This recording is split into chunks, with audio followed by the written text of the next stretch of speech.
সদরপুরে হুজুরকে ডেকে নেওয়া হলো। উদ্দেশ্য হলো আট্রসির হুজুরকে তাড়াই দেওয়া হবে। এটা ভণ্ডপীঠ, খালি মিলাদ করে জিকির আজগার করে, কি করে না করে, এই ভণ্ডপীঠ তাড়িয়ে দিতে হবে। সদরপুরের মাঠে নিয়ে যাওয়া হলো। অনেক লোকজন জমা হয়ে গেল। হুজুর আমার একা, কেউ নাই সাথে। লাঠির উপরে ভর করে হুজুর আস্তে আস্তে হেঁটে গেলেন। লোকেরা বসে আছে, হাজার হাজার মানুষ।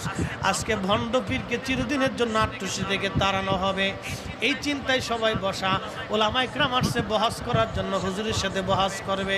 হুজুর স্টেজে উঠলেন। লোকেরা বলল, হুজুর আপনি চেয়ারে বসেন।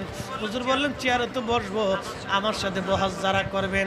আজকে বহাসের যিনি নির্বাচিত সভাপতি মহোদয়কে।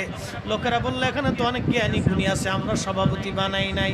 হুজুর বললেন, বাবা আগে সভাপতি বানান, সভাপতি না হলে আমরা কি করে এই সমাধান হবে বহাসের। ওরা বলল, হুজুর আপনি একা, আমরা সংখ্যায় বেশি।